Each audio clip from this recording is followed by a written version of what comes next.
What's up, everybody? Today we're going to be looking at abandoned because I got pregnant at 14. Sonny Daniel Enterprises. Bad things, there's a lot of bad things that they wish and they wish and they wish and they wish and they wish on me. Got plans, got plans. Got plans, got plans.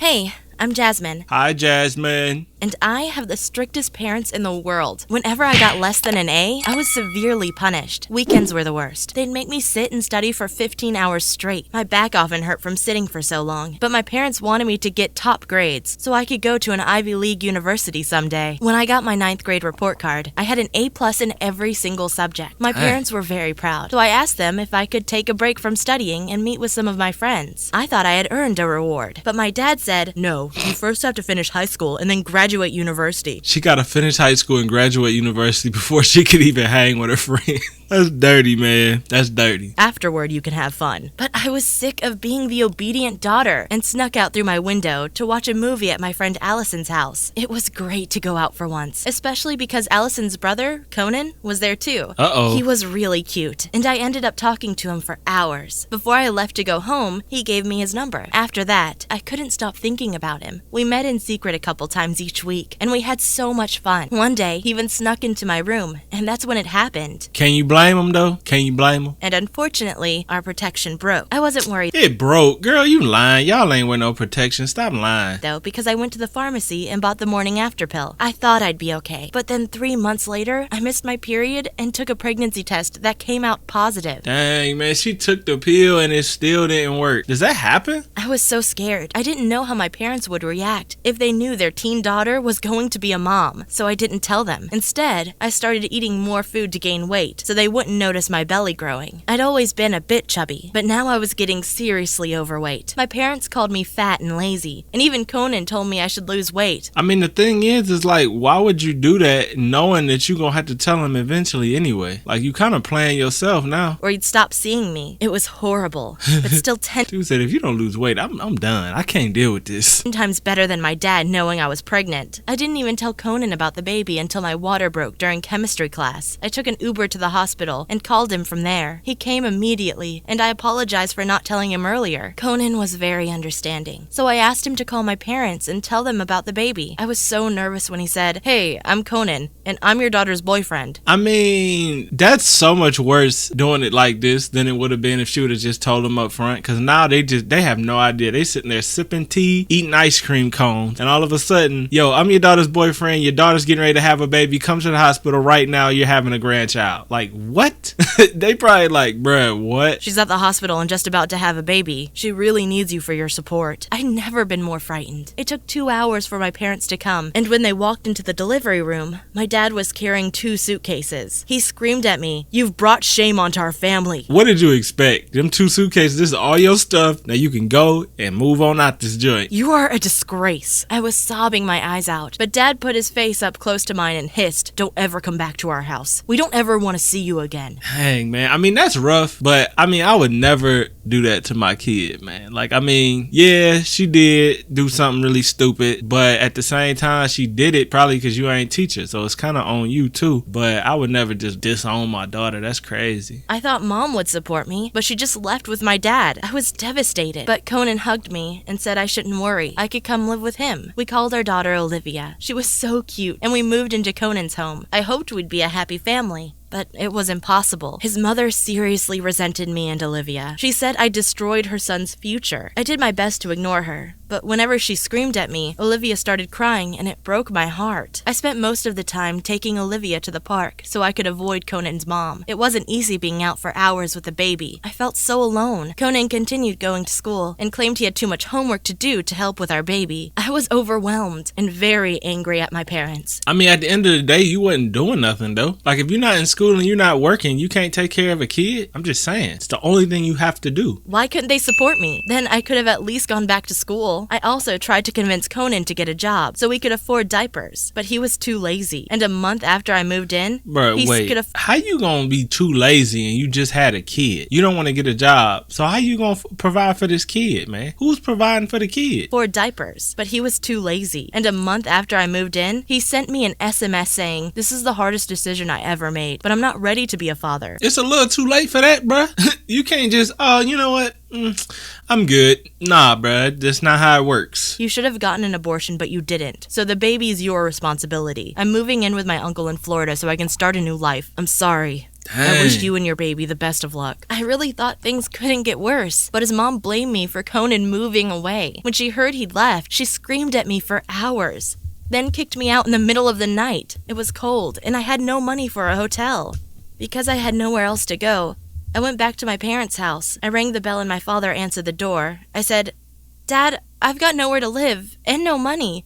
We need help." He better help her. He just looked at me like I was dirt, then slammed the door in my face. That's dirty, man. That's dirty. That's next level dirty. You sitting there looking at your daughter. She's 15, 14 years old with your grandchild. Talking about she don't have no place to live. You still close the door in her face? That's dirty, man. I didn't know where to go, and Olivia needed diapers and food. I decided to break in through the window to my old room. Hey, you gonna break into your own house? After all, my parents never knew that's how I snuck out to meet Conan. When I got into my old room, I started crying. My parents had thrown out all of my things. My room was completely empty, not even a bed to sleep in. I tiptoed in the living room. I knew Dad kept a piggy bank there, and I managed to find a few $100s. I also took another $50 from his wallet. So now your ass stealing from your parents. I mean, I understand, but no, man. After I got outside again, I used my smartphone to find a woman's shelter, but it wasn't what I expected. Most of the women had drug problems, and during my second night there, someone stole the money I'd taken from my dad. It was tough, but I realized I had it better than most of those girls. Many had mental disorders or substance problems. I knew I didn't belong there. I was well educated and hardworking. There was no way I was going to let Olivia grow up in an environment like this. I knew I had to get a job, but who'd take care of my baby? Well, I made friends with a girl called Sarah at the shelter. She also had a little girl and told me how she'd grown up going from one foster family to the next. Most of them treated her very badly, and when she was 15, her boyfriend convinced her to rob a kiosk with him. She got caught and put into a youth detention facility for 6 months. When she got out, she started seeing the same guy again and got pregnant. But when she said she didn't want to commit any more crimes because of the baby, he dumped her. I could see she was a really good mom, so I asked her if she wanted to share an apartment with me. I'd get a job and she'd look after the babies. Wait. You don't even know this girl like that. You talking about you gonna get a job and you gonna leave your baby with her? Nah, bruh. I wouldn't be doing that. That's a little too much right there. I found a job as a barista. I couldn't complain, even though I was only paid $1,500 a month, which wasn't much to pay all the bills for 2 babies and adults in the U.S. But because I worked really hard, they promoted me to assistant manager within a few months. Suddenly, I was making $2,000 a month, working 40 hours a week. But then Sarah became a problem. She was always asking for more and more money. I started to suspect she was an addict. When I asked her, though, she denied it. But she really didn't look healthy. One day, when I got home from work, no one was there. And you leave your kid with this girl? Why would you do that? That just doesn't even make sense. I started to worry and called Sarah. I said, "Hey, where are you guys?" She didn't answer. Instead, she said, "Can you give me $300? Meet me at the park with the money, and you'll get your daughter back." I said, "Of course, I'll be there in 30 minutes. I didn't have $300, so I had to overdraft my bank account. I didn't want to think about what would happen if I didn't give Sarah the money. She gave me back my daughter when I gave her the cash, but there was no way I could live with Sarah anymore. Of course not. I found a new apartment and applied for a loan to help with childcare. I mean, I had a stable income now, so the bank gave me $10,000. It was enough to put my daughter into kindergarten. Suddenly, I was working 9 to 5, and I enrolled myself in an online university too. I'd pick my daughter up after work and then spend 4 hours every evening studying coding. I gotta admit, it wasn't fun, but the work ethic my parents taught me really helped. Honestly, coding is one of the, you're like an alien at that point to me. If you know how to code and do that kind of stuff, you're an alien. A good type of alien though, like an alien I need on my team. I tried that one time, bro, and I was like, yeah, okay. Yeah, all right, bet. And after just 1 year of study, I got a job offer at a small software company. Now I'm making $40,000 a year, even though I'm only 17. I also met a guy at work. He was 22, and I thought he was awesome. At first, I didn't tell him about my daughter. I was ashamed of myself for being a single teen mom. But he seemed so sweet that when he asked me out for coffee, I decided I first had to tell him about my daughter. Unfortunately, he didn't take the news well. He said, "Really?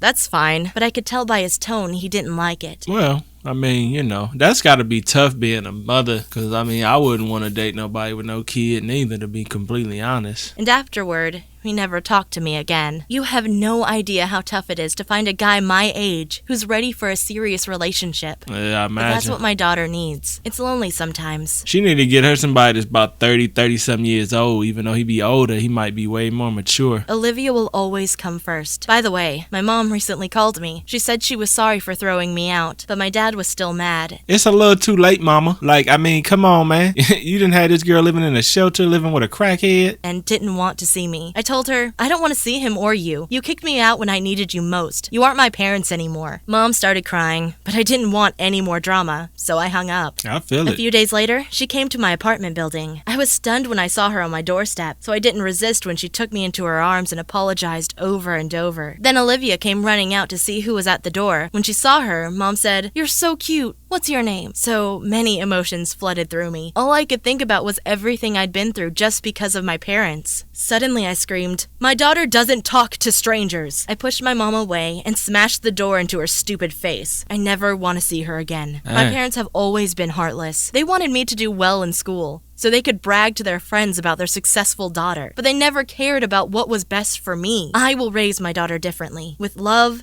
and compassion. I want her to be happy, not successful and miserable. Hey, that's a good point. Because sometimes you get so caught up on being successful that you're miserable. Like, I had to check myself with that, man, because let me throw this on full screen. I had to check myself with that because you get so focused on working, grinding, work, grind, that you end up becoming hella miserable. It's like, man, this shit ain't even fun no more. Like, this just... So, yeah, man, you got to make sure everything is fun. You got to make sure everything is cool and find something you really got compassion for so you can work towards it. But let me know in the comments what you think. Would you abandon? Would you slam the door in your mama's face if she came back, or would you let her back into the kid's life? Let me know in the comments. Love y'all. Peace. And we have to keep trying because that's what we do. Now Donald, I don't know about him. There's one thing that we must do, and let's come together as a country. Now, Donald, take the microphone. Thank you. Thank you. I appreciate that, Obama. Maybe it is. Maybe it isn't. Alright, I think that's good, man. I think that's good. You got a little bit of bass in that joint. You got a little bit of bass in that joint.